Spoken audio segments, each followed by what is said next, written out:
Hi my friends, welcome back to the Quack House. My name is Anna and I am the maker and creator behind Quack House Crochet. If you are a returning friend, welcome back. I'm so glad that you are back here in our little corner of the internet. And if you are brand new, welcome to the flock. We talk about all things crochet and pattern design and yarn and markets when we're at them, right? So if you are into like the crochet crafting community, then this is a great place for you to be, and I'm so happy that you are here. As a matter of fact, this is so exciting. I was just talking to Mr. Quack House. We have been at this for a little over 2 months now, and by this I mean the YouTube, right? We've been doing this for a little over 2 months right now, and we're at 306 subscribers as of the last time I checked. So thank you all so much.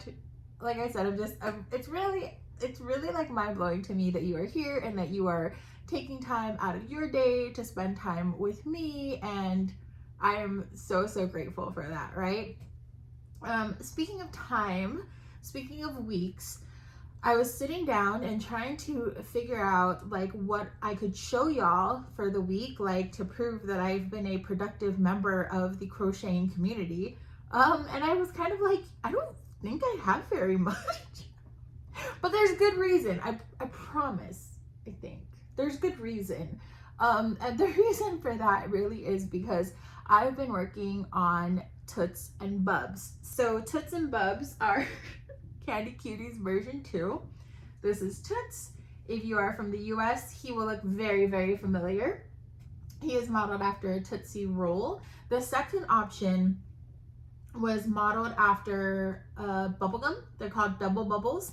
They've got like a little patch or center differentiation. They've got a little center oval, right? So my first attempt at creating that was this guy right here. So this was Bubs version 1, and I just wasn't crazy about him. So there are things I liked about him, but there are some things that just seemed a bit odd to me. So the very first thing that I actually did kind of like about him was, at first I didn't like how, you see how the oval isn't really like straight, for lack of a better term. It almost looks like it's tilted a little bit. I didn't like that at first, but then the more I looked at the actual packaging, the more I started to like that, because really that's kind of what it does. And so it seemed really stylistic. So I didn't mind that, but I did, oh man, the color changing with this guy was a feat. It was a feat. And you know, as I was originally designing this, I was thinking to myself, like, I want it to be as low sew or no sew as possible, just like the original Candy Cuties were. But I think, and as I've grown and progressed with this craft, I find that I don't mind sewing as much. I mean, don't get me wrong, in a pinch, when I'm making stuff for a market, give me all the no sew, right? But there are times I could argue, I mean, sewing can definitely make a project to look more precise, and there are just things that you can achieve with sewing that you can't achieve, or that you can't achieve as well when you have a no sew project. But honestly, there are times when sewing isn't maybe necessary, but it actually is a lot easier. And I think this is one of those instances, especially if color changing like isn't your jam, right? And I don't mind color changing. I don't mind it. But I think here the sewing option is better. So let me show you again. So Bubs, this is Bubs version 1, and this is Bubs, let me see if I can get it straight here. This is Bubs version 2. So, right, I like this one a lot better in terms of just how clean it looks. I also like that I was able to get this like white border around it, because that is what the kind of like inspo packaging looks like. The other thing that I did with this guy was that I So if you see this one, right, like the sides right here are all the yellow color and only the wrappers are blue. But again, as I was looking at the packaging, I did see that there were some, and the other thing too is that like as packaging evolves, the iterations of it or like the variations, the coloring, whatever it is, changes. So there are versions of it that are like this, where it's got more of that blue on the side. And I liked that. I liked the way that that looked a little bit better. I think it just, I don't know, it added a little something. So I made this version, like I said, first, and then just crocheted an oval and decided to sew it on. Again, very, very minimal. I think the thing I don't like about this is that the eye placement can be a little bit trickier. But for the overall aesthetic, I think that this is still the more improved version. And so I'm really, really happy with how this turned out. So there's Toots, there's Bubs, there are the mini babies, right? So this is Mini Toots. And then this is Mini Toots, the other mini, this is like the fresh and fruity, that's what I'm calling them, the fresh and fruity version and the classic chocolate version. So these are the minis. I think these are great little market makes, right? And you can add a little key ring to them, and these would be great for like a $5 or a $6 bin, depending on how fancy you want to go with like the color changes and stuff. So those are cute little makes. And I know so this is where the downward spiral starts.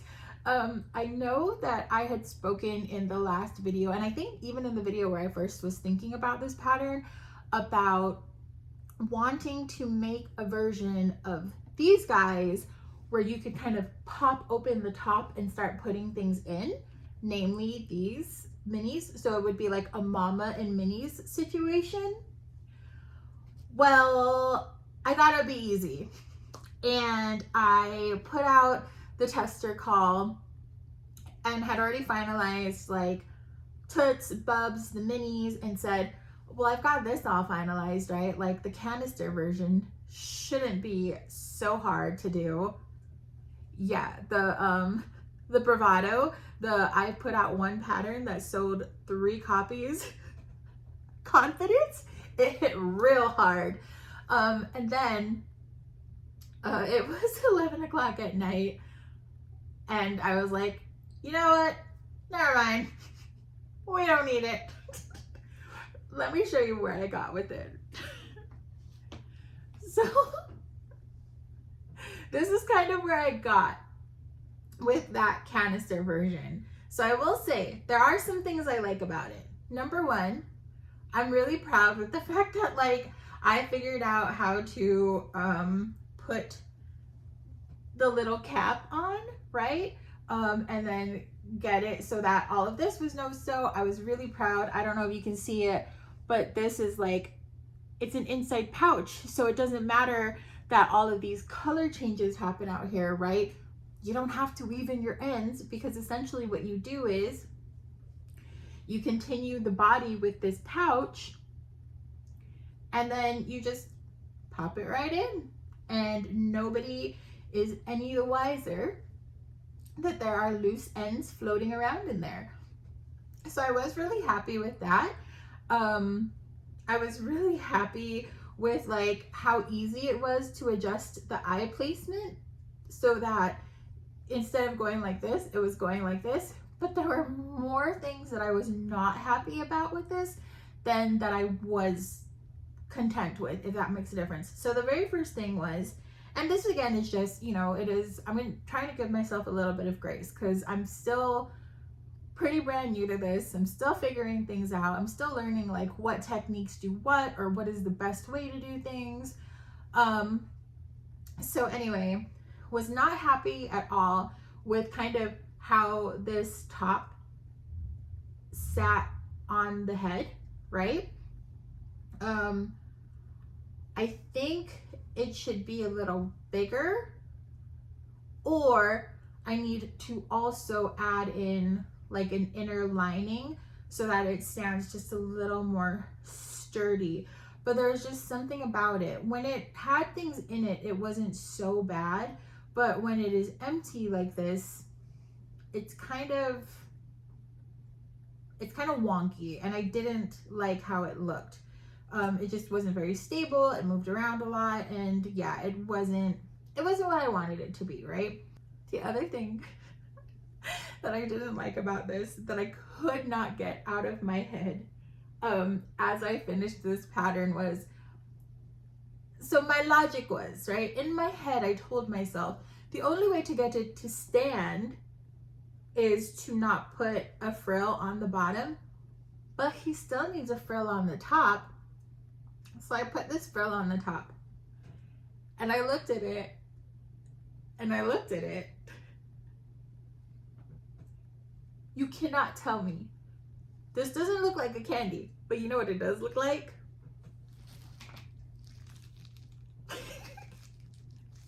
These are trash can liners.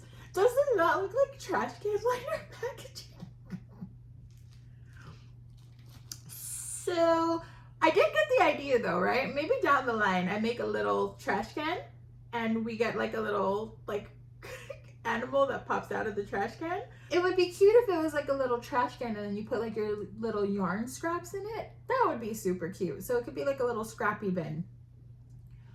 But again, I'm like, let's be honest, right? Who wants to use up their yarn so that they have a scrap bin to put yarn scraps in? I don't know. I mean, hey, if this is something that interests you, let me know down in the comments. I'll be more than happy to write it up and sell it to you. But yeah, it was one of those things where it was like, the idea seemed fun and it seemed feasible, and then when it came to real life, right, the book in my head much better than the movie that I produced, and you know, honestly, I don't ever want to put something out that I'm not going to be happy with, because in the end, right, this is a product that I'm offering people, and times are hard, and so I want anything that I put out that people choose to spend their hard-earned money on, whether that's a physical plushie or a digital pattern or whatever it is, right? I want them to feel like this was money well spent. All of that to say, this was a fail, but I learned a lot along the way. Let's talk a little bit about Crochet Roulette 2025. So week 1 is official. It is a wrap, right? Y'all killed it. And what I'm going to do is I'm going to move myself over here. There was such a nice response to this crochet along on Instagram. So many of you showed and shared your wonderful makes, and that was really, really fun to look at. Number one, I've never been to Australia, so it's always really cool to see like new animals or a new part of another person's culture, or you know, something else from another country. I know I've talked about it before, I'm from Guam, and so anytime I get to share my culture, whether it's through food or through storytelling or trying to give people a glimpse into like what everyday life is like on the island, I really, really love doing that. And so this was kind of a really cool way to do that. It was to get a glimpse into another country, another continent, right? And just a completely different place through art, through fiber art, through yarn. And then the other cool part about it was just seeing how creative everybody got, knowing that it wasn't just like, okay, you have to go and figure out what Australian animal you're going to crochet, but now we're also telling you you've got to make that animal in variegated yarn, right? So we added kind of like that little challenge into the mix, and I thought it was a great idea. So when Tracy came up with this, I think she just knocked it out of the park. So again, week 1 was variegated Australian animals. I shared everyone's makes, and the other 9 creators that we're doing this with shared them as well. And I wanted to share my makes for week 1. So I was trying to figure out what it was that I was going to crochet, right? Reached out to Tracy and I was like, all right, give me the lowdown. What are the Australian animals, right? Like the animals that are really like, when people see them, they're like, I think of Australia. And of course, you know, some of the things that we're very familiar with, like kangaroos and koalas, not koala bears. I learned that this week. So koalas came up. So I was, you know, looking, trying to look through the gram, look through what I had. in my patterns and figure out what exactly it was that I could make. And then I think maybe a day or two before, I was like I was still trying to figure out what to make. Well, Stacy over at Apple Tree Boutique, Stacy Makes, here on YouTube and on Instagram, she had put out a mystery tester call for her fancy pants. I know I talked about this in my last video, so I'm just gonna kind of touch on it briefly. And so I put in for this mystery tester call because I love the fancy pants series. I know Stacy puts out, Stacy, it's all like getting jumbled in my head. Stacy puts out such great patterns, and I had a really great time testing with her for Louie the Pig. So I put in for this mystery call because in my mind, no matter what it was gonna be awesome, right? Lo and behold, Crochet Serendipity was in the house, and it proved to be, or it ended up being, that I got selected to test Cami the Koala. So how like perfect was that? So this is Cami the Koala. By the time you are watching this, this pattern is already live on her Etsy, along with a sloth pattern, and I believe the other one was a lamb. So I believe it was a sloth and a lamb. And then she's got already 2 of these other fancy pants packs out on her Etsy. So if you went to her Etsy right now, you would find 9 different versions, well, 9 different animals, and of the 9 animals, each of them has 3 versions. So that's like 27 patterns. So I was selected again to test Cami the Koala, and it needed, well, the version I was selected to test specifically was the one with overalls.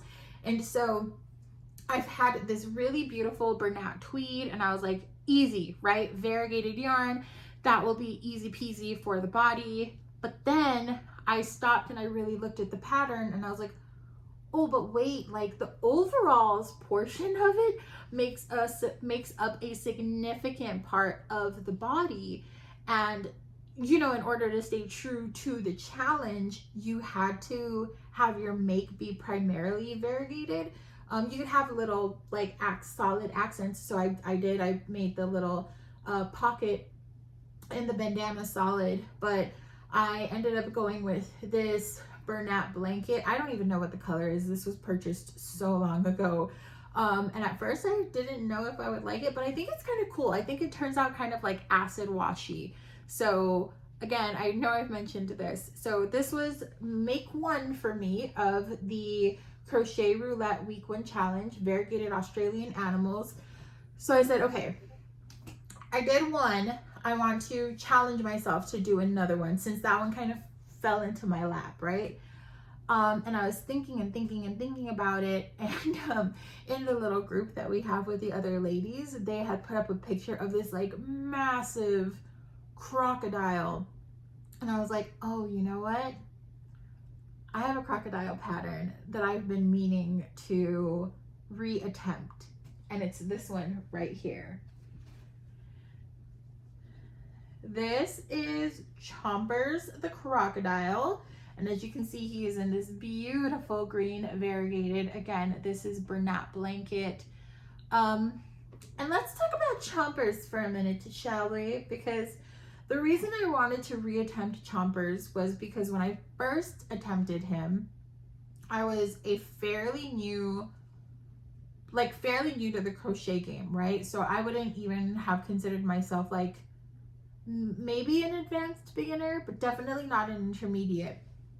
And I attempted this pattern, and the eyes, man, the eyes just, I like could not wrap my head around them. And I don't want to give away the pattern, like, because this is a paid pattern, but there's just something about the way she does the eye bumps, and I couldn't figure it out the first time, and I somehow MacGyvered it, and it somehow worked out.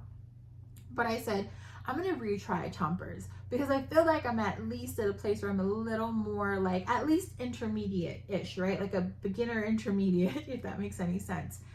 So I attempted it, and let me just say, me and Chompers, we're still fighting. We're still fighting.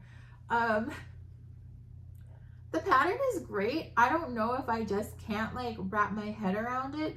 And the other thing is, like, I swear in the pattern it says that there are like video tutorials that are linked to kind of walk you through, because that's the most difficult part. Everything else is really straightforward. It's no sew. This is entirely no sew. I think the shaping of it is so beautiful. Like, I think it's got such a cute little face and the nostrils. This ridging, this spine is surface crocheted in. I feel like I want the tail to be a little bit longer, but maybe that's characteristic of a crocodile, is that they've got short stubby tails. I don't know. This is not a zoologist right here. I don't know. But yeah, the legs you make separately and then you crochet them into the round as you're working through the body. This is not a hard make anywhere else in the pattern, but for some reason the eyes, this face, this adorable, destructive face had me questioning my life choices, man. But so I re-attempted Chompers. I think he's adorable. I really still do. I did some face shaping on him because I feel like the way my eyes turned out, they're not as like deep or sunken in as the way the eyes on the pattern look. Also, these are 30mm sinker eyes, right? And it's not because the pattern in and of itself is massive, although he's a good size. It's just that like I said, the way the eye sockets, I guess, are made almost requires that larger eye so that it could sink in. The other thing was that this week of crochet has been really rough on my hands. Like, normally I don't have too many problems with my hands hurting after crocheting. And even if I do, like if I've used like a particularly rough yarn, like that old formula Bernat, or like a jumbo yarn, I can take a break for like an hour-ish or so, do my stretches, and then I'm normally ready to like get back in the game, right? This has been a tough week of crochet on my hands. And I don't know what it was about it. I don't know if it was just that like I was using more blanket yarn. I don't know if it was that I was like, this is obviously a lot of repeated rows, so I don't know if that had something to do with it, but whatever it was, my hands they're hurting this week. So I'm glad to be done at least with all of the things I needed to make for this week, kinda. We'll talk about that later.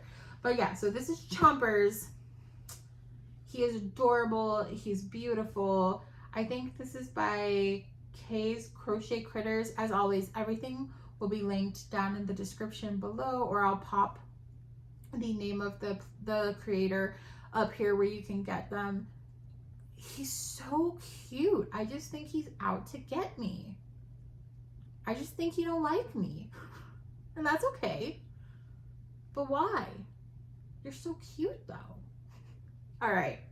So that was week 1 of Crochet Roulette 2025.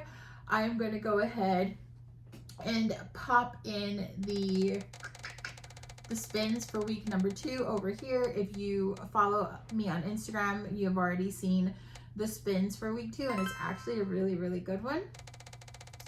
So if you haven't been looking, or if it's not done here yet, then I'm going to spoil a surprise for you. But so for week 2, the theme and the color are brown farm animals, and that is perfect, and let me tell you why.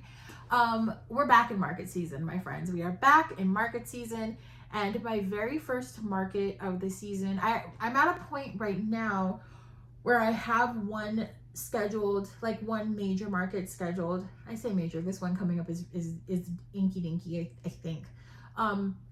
But I have a market scheduled at least once a month for all of the Burr months. The one in September is actually one that is being held by Tractor Supply Company, and it's one that's being held nationwide. So they're having like a farmer's market weekend, and they are hosting it at Tractor Supplies all across the nation. The deadline to register for that was on August 28th, and I'm really, really lucky like that the algorithm on Instagram showed that to me.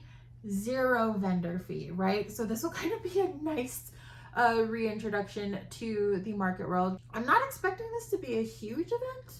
You know what I should do is I should call the store this week and just kind of ask them like, hey, how many vendors are you expecting and things like that, because I know people will go there and they'll go shopping at Tractor Supply. Like I said, it is well traversed here in my little area. But it'll be nice to get an idea of how many, like what kind of a outcome they're expecting. Anyway, the reason why I brought that up is because week 2 for Crochet Roulette 2025 is brown farm animals, and I think I've got quite a bit of inventory. I say quite a bit for a small market, not for like the market season that I've got ahead of me, but I've got a pretty good amount of inventory for just a small market. So I think what I'm going to try to do is prioritize the items that will fit those consumers a little bit more, right? So things like farm animals, like my chickens, my cows, the little market pigs that I tested for April over at the Cozy Buckeye. Those are the kinds of things I think I'm going to prioritize my market bags when I go out to to Tractor Supply. The other thing, and this is kind of a good segue into like what I wanted to talk about next, was I spent a day after like doing all the tutsis and the koala and fighting with chompers. I spent a day where I was like, I kind of don't want to do amigurumi. I kind of want to just do something mindless, right? Or something like a little bit easy or just a little bit different. And my mother-in-law is actually going to be here in 2 weeks. She is coming all the way from New York because we're getting married. Yeah, Mr. Quackhouse and I are getting married. And so she will be here to see that. And she asked me forever ago, like, hey, can you make me a scarf? And I was like, yeah, Mom, no problem. And so I went and I actually stopped by Michael's. I had a voucher and I had a coupon that was really, really great. I went and I had her pick out some colors and I started on her scarf. And I shared a little reel of that over on Instagram. Now, let me just preface what I'm about to show you by telling you that I am very, very slow. I'm a very slow crocheter just in general. But especially when it comes to things like wearables or blankets or, things like that, I'm really slow. So I was really like kind of impressed with myself by the fact that I bought 2 cakes of yarn. I bought 2 of the Karen, I think they're just called Karen cakes, over at Michael's in the blueberry cheesecake. And I already worked through one of them and I'm about a third of the way through the second cake. Let me show you what I've got so far. So this is what I have so far. This is the scarf. It's such a beautiful color. Like, I shared this on Instagram and so many people were talking about how beautiful the color is. I cannot take credit for that. Number 1, because I didn't dye the yarn, but number 2, because my mother-in-law chose it. She's got good taste. What can I say? She likes me. No? Okay, anyway. But yeah, so I'm really enjoying making this. Like, I am in my double crochet era, all right? I love a granny cluster for my granny hobbies. But yeah, so the first cake of yarn got me to this point right here. And for reference, so you can see the little tie off, for reference, I'm 5'3", so that's almost a full me. So the other, like, the only dilemma I'm having is that I grew up on an island and then I moved to the desert. I have no idea how long a scarf is supposed to be. I know it should be long enough that you can like wrap it around yourself, but like, is this good enough? You know what I mean? Like, is that a good enough wraparound? I think I'm definitely gonna make it longer. And then whatever I don't use, like, I can attach it to the ends as like frill or something. And this pattern that I'm following is a free pattern. Again, it was on Ribbler, so I'll either link it in the description box, or I'll pop the name of the maker or the pattern designer on Ribbler, so that you can see. They do tell you how many rows to go. I'm just wondering how long it should be, and will I have enough to make the frills once I'm done with this, because I'm not gonna go buy another ball of yarn. I'm sorry, or another cake of yarn. I just don't want to spend the money and for like frills and then have like this much of the yarn that obviously like won't do much for me just laying around. I don't need the extra yarn taking up room. Also, am I the only person who leaves the wrapper on like this?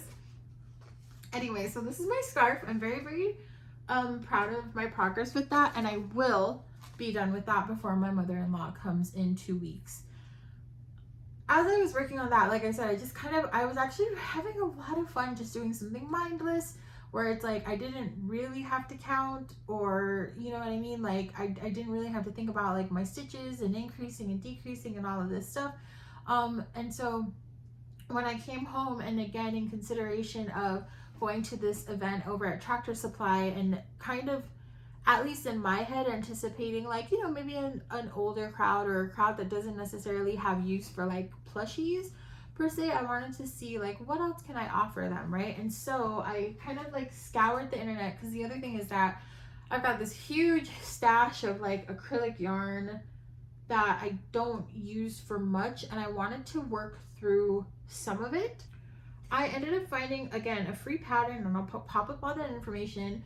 For this is a little, like a grocery bag saver, a grocery bag keeper.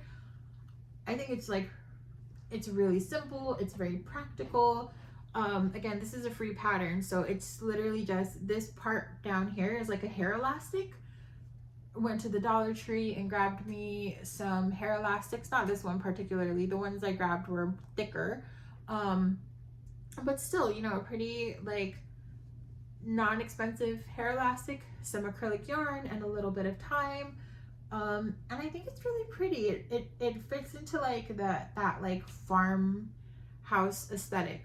I don't know if that's still the trend, but I still think it's pretty. And like I said, out here in a rural area, you have people who are more drawn to that aesthetic as well. So I'll probably make a few more of these. And I like projects like this because they're things that like I can take to work. I'm very limited with what I can bring to work, and I don't want to have to account for bringing things like stuffing or eyes, or you know what I mean? Like I wanted like a hook, some yarn, and a pack of hair ties.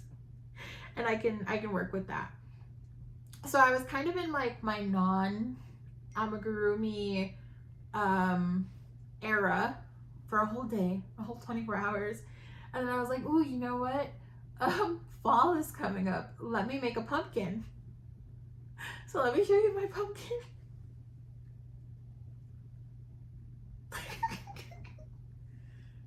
This is as far as I've gotten. And the rest of my Woolies Quick and Thick, which is beautiful, by the way. You can't tell me this isn't a gorgeous color. It's laying in ruin down here, waiting to be fulfilled, right?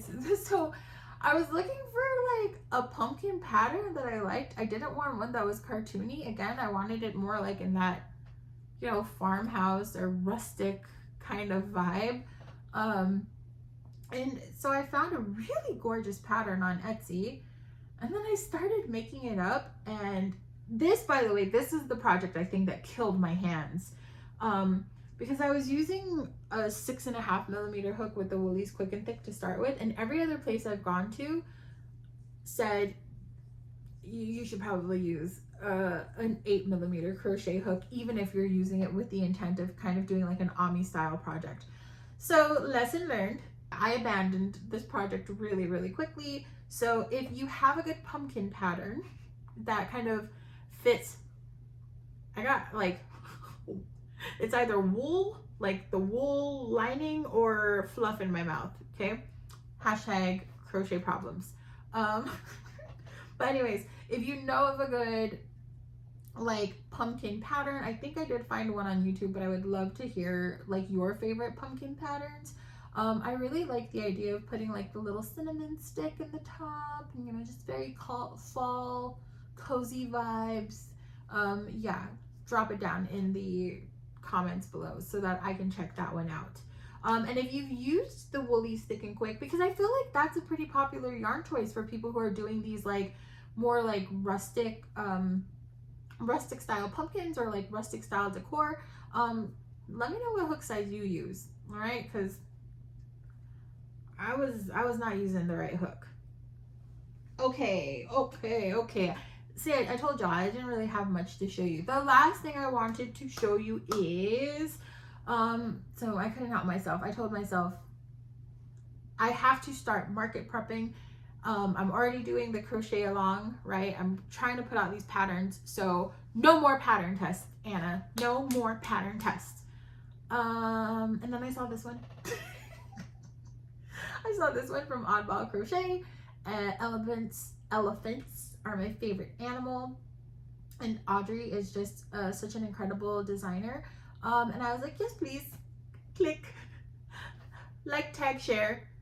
Tag you so you see it in your stories or in my stories. Tag 3 friends who may be interested in doing it. I did all of the above. Not really like thinking I would get selected, and here we are. I was chosen, and I'm so honored. But I went ahead and I wanted to make this guy up. So this is Elliott the elephant snuggler. Look at him.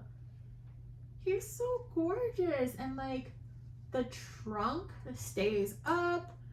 Oh, he's just beautiful. This yarn came from this cake. So this was, I wanted to show it to y'all.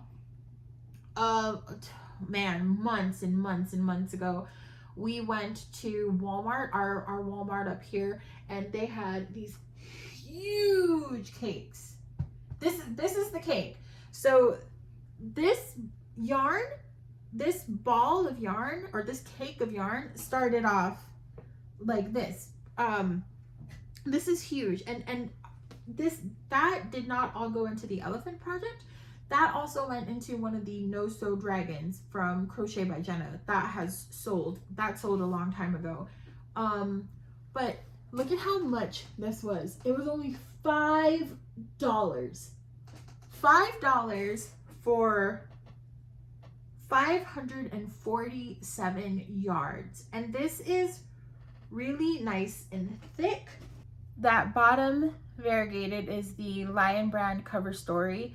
And then this top right here, that is Bernat's blanket. For reference, I am 5'3". He is the size of my torso, essentially, right? He's a good size, and he's so beautiful. He is just so beautiful. This pattern is not out yet. It is still in testing. This is actually perfect because I've made several elephants before, and they've all sold for me. They've all sold really well. And the fact that his trunk goes up, right, that is like a signal of good luck. And so people really like elephants, particularly when they have this upward trunk. And then I went ahead and I embroidered his eyes. Those are his cutie little eyes. So they are baby safe, and he will be safe to go home to a lovely little one. Or maybe, you know, someone like me who just really likes elephants, no matter how old they are. All right, friends, that is it. That is all of my makes for the week. That is everything I have been up to. You're up to date. Next week is gonna be, well, this week, right? Like, I'm going to go downstairs for the rest of the night and edit this video and probably work on that scarf some more. And honestly, if I end up having time, I think I want to work on a few more of these. But the next couple of weeks will be market prep heavy. Yeah, it's gonna be pretty heavy with market prep. Also, I think it's gonna start raining outside again. What is it with like the rain when I'm filming? Look at that. So this is what's happening right now. Thank you guys so much. If you have made it this far, again, let me know down in the comments below what your favorite make was for the week, what your favorite pumpkin pattern is, or what your favorite like non-amigurumi make is. Oh, do y'all hear that? That's insane. All right, I'm going to go because Mother Nature is not having it. I am so glad you're here. Thank you so much for being a part of the flock. And I will see you again next week with more shenanigans. Maybe more rain. Bye!